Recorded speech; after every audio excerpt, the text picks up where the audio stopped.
Hello and welcome to Creative Current on laARTstream. We're on location today at the Archway Theatre in downtown LA's Arts District. I'm today's guest host, David Melville, and our special guest today is Stephen Sabel, who's the Artistic Director of the Archway Theatre. Welcome, Stephen. Thank you, David. Welcome to you. Welcome to our space. Thank you. It's a lovely space. How long have you been here? Just about 2 months now. Really? Yes. Excellent. Not long at all. And where are you from originally? I'm from the Inland Empire. I'm from Riverside, actually. Excellent. And but now I'm here in the Arts District. And just to recap, for those of you who don't know Stephen, how did you get involved in theatre? I started off very young. My sister was a dancer, and she heard about an audition going on, a local summer repertory group, and brought me to the audition with her. And they cast me in the chorus of Jesus Christ Superstar. I was 9 years old. And I was immediately hooked, and I've been doing it ever since. But you're also a producer and a director. How did that happen? I think every actor, whether they admit it or not, has an experience at some point in their life where they say to themselves, whether it's a bad director or it's a bad production, or they just have an internal inclination they want to tell a story in a different way than the way it's being told for the show that they happen to be in. I think that sparks us all to say, I want to do this, I want to try this, or I can do it better, sometimes is the actual case. And that's what inspired me to want to first direct. And so I tried my hand at directing, and it turns out that in most cases, in order to have the opportunity to direct, you also have to become the producer. So I was an instant producer-director from the very first get-go in order to actually have the chance to direct shows, which, truthfully, I hate producing, but I love directing enough that it's worth it to do the producing, to have the opportunity to direct. Yeah, I don't know many people that like producing. What was your first project? I did a play called Class Dismissed. It's a very little known play, large cast, a variety of different age ranges of actors, which was important because no theater would give me a chance. Nobody would give me a chance to direct it. They always would ask, well, where have you directed before? And it's one of the catch-22s of our industry is, somebody really wants to direct, but no one will give them a chance to direct unless they have director credits, but they can't get director credits because no one will give them a chance to direct.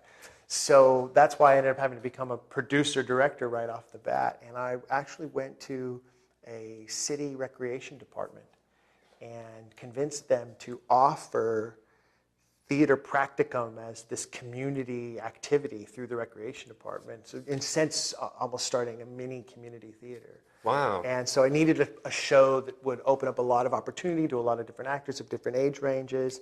And Class Dismissed is this play about a teacher who gets upset with the bureaucracy of the education system and holds his students hostage with a gun and makes them take a test on Julius Caesar. Yeah. And which city was this in? This was in a tiny little town in the Inland Empire called Paris, California. Spelled with an E, by the way. Perris. It's just on the other side of March Air Force Base. It's where I was living at the time. And I've come a long way, Mom. So that was your first project, and then sort of what happened from then? I started my own production company and started moving forward. Actually was trying to, at the time, convert the local rundown movie theater into a performance space, and there were a gazillion problems with that. The space had all kinds of issues with it, and I was in the middle of rehearsals for my second show when we discovered that it just was not going to happen, that space was not going to work out. And I was literally crying in my beer, so to speak, at the restaurant of some friends of mine who were hearing me lament about, oh, I've got this show, it's my second show, and I have no place to put it on. And the owner, a friend of mine, said, well, why don't you do it here? And the place it's called Mario's Place in Riverside. It's actually a really fancy Italian place. And Andrea Palagi said, why don't you do it here? And I looked around and I said, let's do it. And we did. And I started doing dinner theater there, which I did for several years there. We did 7 or 8 shows. And the people would have dinner while the shows were going on? They would have dinner, and then they would see the show, and then have dessert afterwards. And then right after us, they would always have whatever that band was scheduled that night would come in and play jazz or blues or whatever following our show. So it turned out quite well. So I got a real early introduction into having to produce my own show from the ground up, having to do theater in a non-traditional space that had to be converted for theater, and that served me very well. It has served me very well throughout my career as a producer and director. And then soon after that, you got involved with the Redland Shakespeare Festival? The Redlands Bowl is an outdoor amphitheater that has been in the community of Redlands for, well, the structure as it exists now was built in 1930. It's a beautiful place, and they've had a music festival there every summer for decades. And I was a part of that music festival several different years. They do a major musical production every year, and one year they asked me to produce and direct the musical. I produced and directed Guys and Dolls for them one season, and it was during that I kept looking at this space and saying, why isn't anyone doing classical theater here? It just screams classical theater. It screams Shakespeare or Greek tragedy. And was talking with some friends about that. I said, why isn't anyone doing classical theater here? Somebody should be doing classical theater here. And a friend of mine turned to me and said, well, why don't you? And I said, okay. So there's a pattern of your friends, like, yes, making like career moves people for inspire me, right? They say, well, what about this? Okay, I'm on it, and I do it. So I founded the festival in 2004. We had our first season in 2005. We're a spring festival. We're the last 3 weekends in May every year. The festival's free to the public. The Bowl has always had a history of free performances. It seats 4,000 people. We have a 140-foot span of performance space. Wow. It's huge. It's beautiful. How do you fill 140 seats? I mean, 140 foot of stage with actors and movement and large casts. yeah. When I did Julius Caesar, our 3rd season, it was so important to me to have 2 full companies of soldiers. My costumer went nuts when I said, okay, I need 40 suits of Roman armor.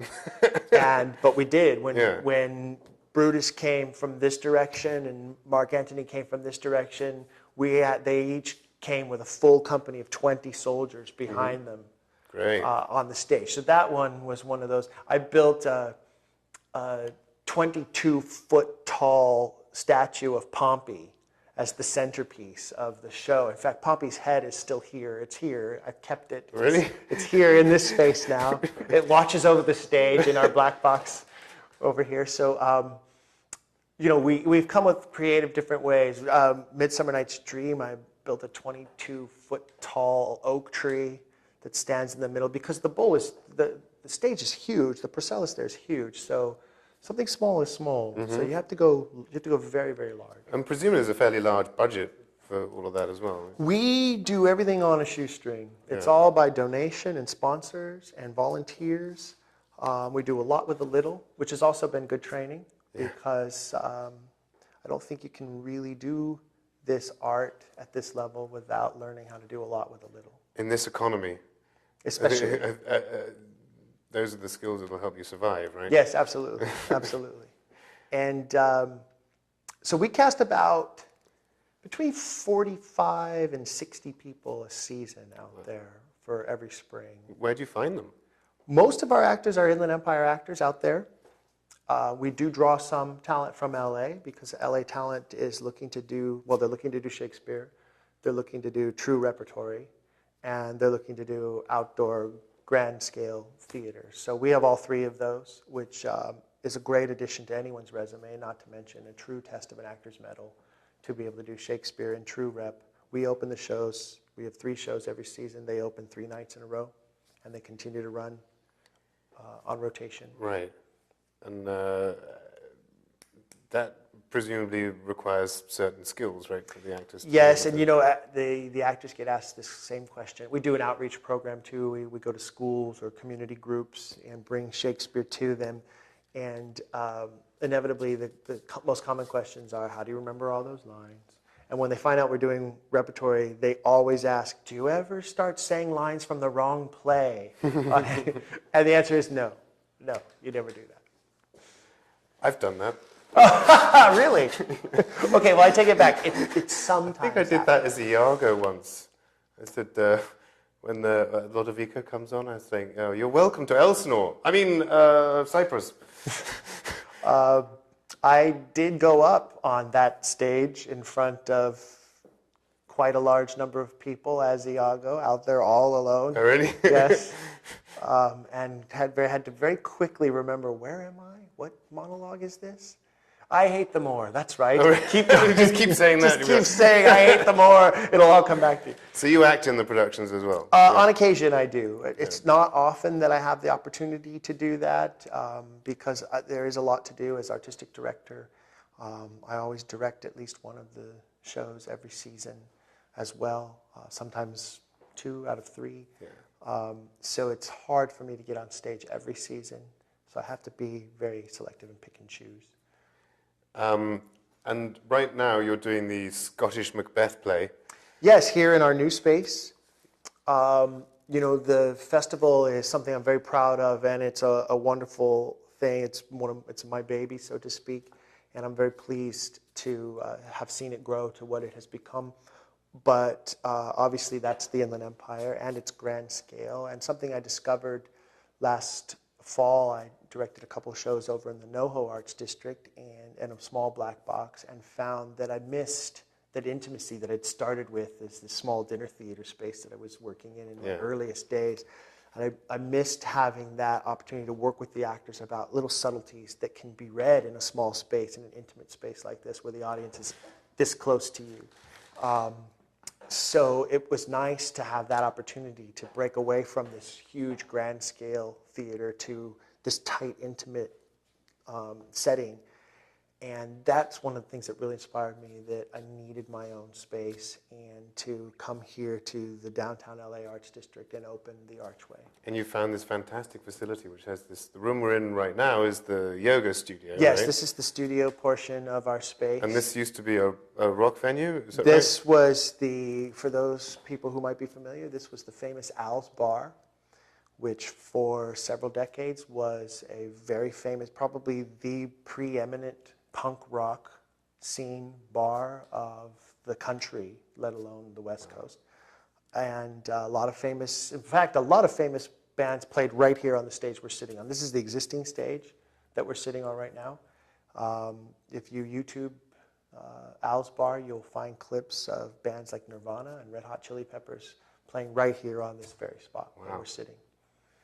Wow. So the space has an illustrious history of performance that we're pleased to be rekindling in our own way and bringing it back to life. Excellent. And your production you're running right now, your Macbeth. inaugural production is Macbeth. You'll be looking at our leading actors. That's Christopher Carbo playing the title role, and Annie Freeman playing Lady Macbeth. Now this production is called Macbeth, Natural Born Killers. Yes, I titled it Macbeth, Shakespeare's Natural Born Killers because the text is so rich with the interworkings of the sociopathic mind. Right. Both Macbeth and Lady Macbeth are definitely sociopaths. They both suffer from delusional thinking. They both suffer hallucinations in the play. They're obviously mentally ill. And I thought it was interesting, you know, Shakespeare captured so many aspects of the human psyche, the human emotion.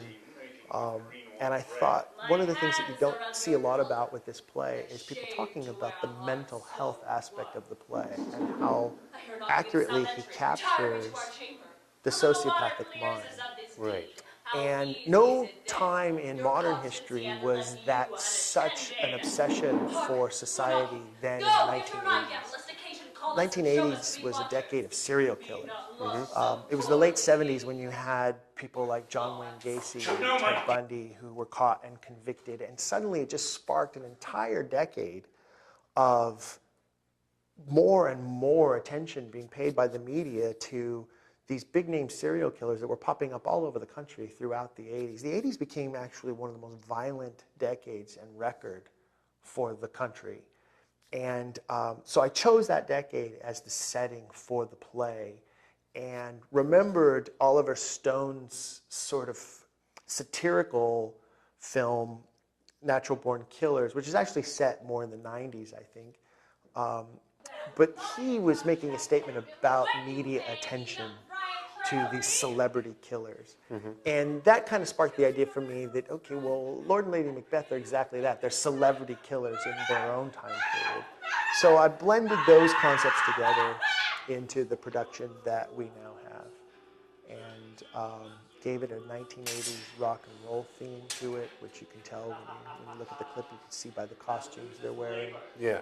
We laced it with heavy metal music. Because I don't know if you remember, I don't want to date you or anything, but in the 80s, during this whole decade of death, I call it, the serial killer obsession, also heavy metal music was huge and was growing and was getting blamed for everything. Oh, really? Yeah, I don't, like, if you don't remember, I used to. Yeah, heavy metal was blamed for teenage suicide. Heavy metal was blamed for mass murder. Heavy metal was blamed for Satan worship. I mean, heavy metal became the scapegoat of so many things that were going on in the nation at the time. And you had this great juxtaposition between these ultra-conservative yuppies and Reaganomics and the rise of these musical genres like heavy metal and new romantic music and punk rock, for that matter. So it actually kind of serves as a nice fitting homage to our location as well, to some degree, to throw some raging music into our show, our first production here at the Archway. And how much have you altered the Shakespeare's actual text in order to fit that? I don't believe in doing that. The only edits we made to the text were either for consolidation of cast or time. Yeah. There are always characters in Shakespeare that can be pushed aside a little bit. I've never seen a production of Hamlet that included Fortinbras, for instance. So in this particular production, the old man disappears. The old man is just a recapping, isn't he? Yes, pretty much. And some of the Thanes are consolidated together. Yeah. One of the captain and one of the Thanes gets consolidated. So I don't believe in rewriting the text or changing the words or modernizing it. I believe that one of the beauties of the Shakespearean text is that it is so timeless that you can take it and place it in a different setting, in a different theme, and it's, if anything, more accessible by doing so, I think. And that was our attempt with this production, as well as there are a few personal statements that I make through the play. One of those is about the state of mental health in our country. One of the statements you'll also see in the play is my statement on prescription medication. And how does that manifest itself? Our witches are actually orderlies. The entire play takes place in Dunsinane Asylum. It's a loose concept. We don't beat people over the head with it. But when you first meet our characters, they're in straitjackets. And my costumer, Sarah K. Morris, did a brilliant thing where she took the straitjackets and converted them into practical clothing articles that the two leading characters wear throughout the play. So symbolically, they never leave their straitjackets. Right. The straitjackets change shape, they change form, but they never get out of them. Their only escape from their imprisonment is mentally. Right. And the entire story takes place using fellow patients in the asylum. The doctor and the orderlies all become characters in what then becomes a fantasy of the mind. So the frame is that it's all kind of happening in their own heads? That's correct. Right. That's correct. I see. And it creates a wonderful, what I think, if I do say so myself, creates a wonderful subtext to the story. And I think you get a chance to really pay attention to the mental illness that is being depicted and the references that are in the actual text to that mental illness. To the, yeah. And I think you also get a better concept of the way these two characters, Lord and Lady Macbeth, cross paths in this story.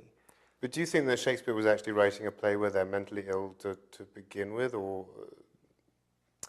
I think to some degree his intent must have been to capture, just as I think Lear is a capturing of perhaps the first documentation of what Alzheimer's patients suffer.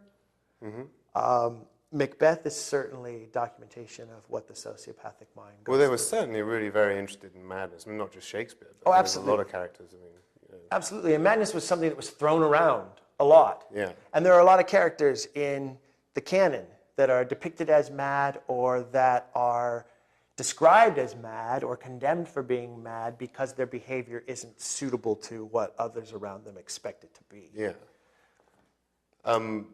But where does the world of the supernatural then exist in this concept? Because doesn't that kind of negate a lot of that?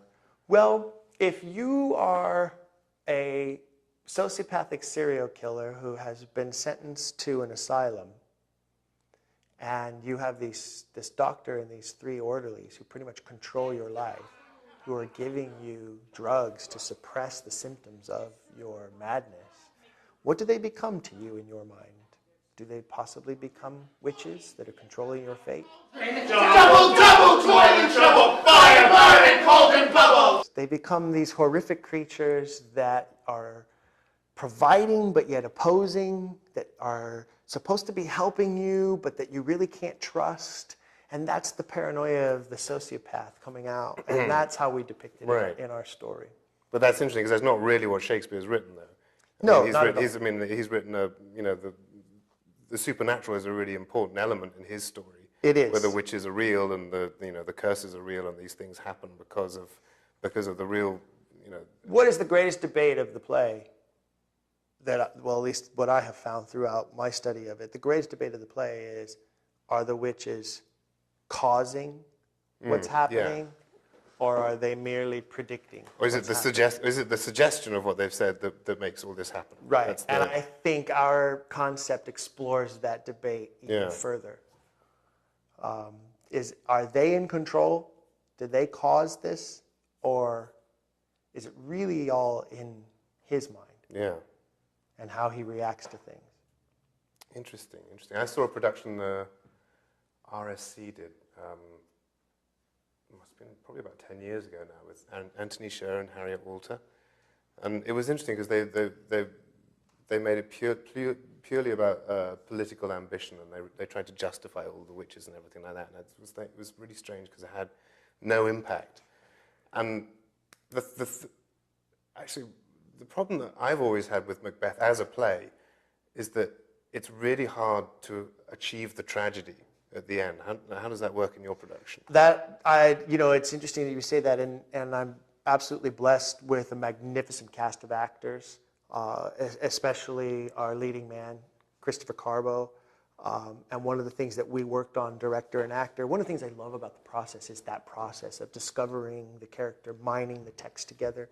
And one of the things we worked on together as director and actor is that arc of that character. Yeah. And it's crucial that at some point the audience feels sympathy for this character. Yeah. Or we lose the play. Yeah, and how do you do that? Chris is brilliant. He's absolutely brilliant at taking us through the arc of the character. Macbeth is one of the most underrated roles in the canon. It's a very difficult role to play. Mm-hmm. It's tantamount to Hamlet. He doesn't talk near as much, but he goes through a much more difficult character arc.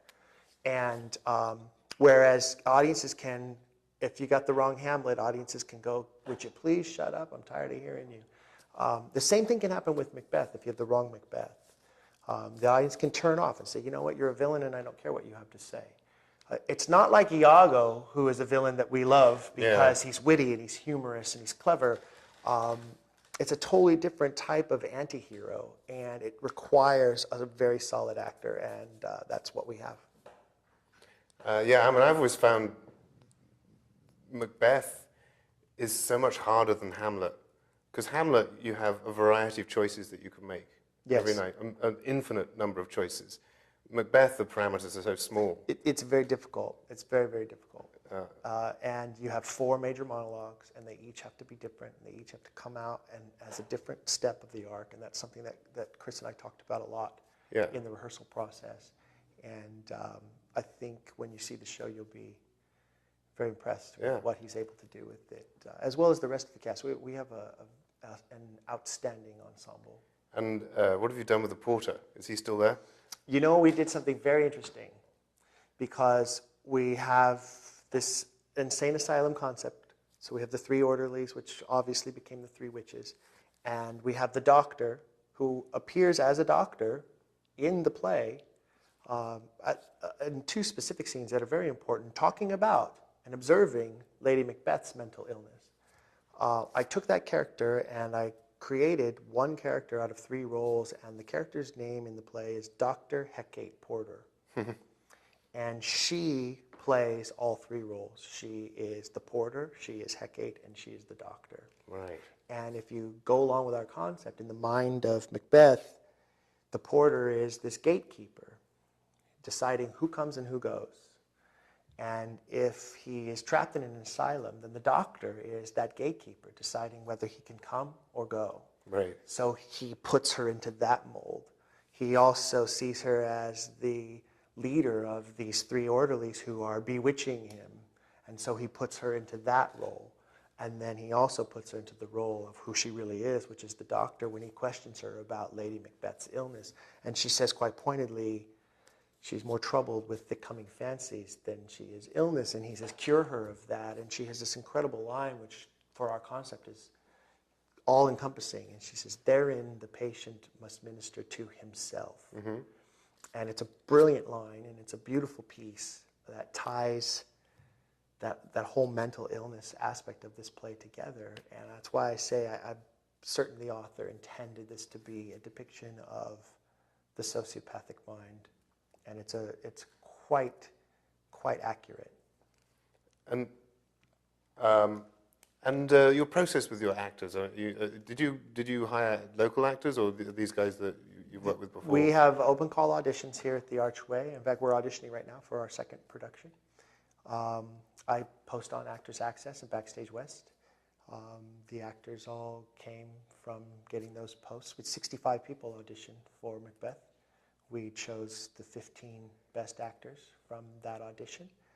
And I start with a table read and some concept description and exploration, very informal setting, sitting around the table. And then we get into the process and we start the work. Once we get the show blocked, we go through the working process. And I have very specific ideas of what I want, but I'm not so rigid that I don't want my actors to bring stuff to the table. Like I said, I love that collaborative process. I love those lightning bolt moments, I call them, when an actor does something and you go, oh my God, yes. Yeah. Or they do something that causes you to say, wait, try it like this instead. And it sticks, and you those are my favorite moments. Brilliant. So when, where, how much? Where? Here. Archway Studio Theatre. Here, this is our studio. The black box is next door. Archway Studio Theatre, 305 South Hewitt Street, in the heart of the LA Arts District. We're surrounded by local restaurants, including the most famous sausage place in all of LA. What is the web address? Our website is archwayla.com. Archwayla.com. Is there a box office phone number? You can find all the ticket information on our website. Tickets are $15, general admission. We're a small, intimate, 50-seat black box house. We perform Thursday through Saturday evenings. Curtain times are at 8 p.m. and Sunday matinees at 2 p.m., which tends to be the actor's performance, because it's when actors usually are free to go see theater instead of do theater. Right. So we like to call the matinee the actor's performance. Yeah. We run through November 27th. We, of course, do not have a performance on Thanksgiving Day, but we will be running through Thanksgiving weekend. That's our closing weekend. And then you have more shows coming up in the future. And yes, our next show is The Many Murders of Christopher K. Kringle.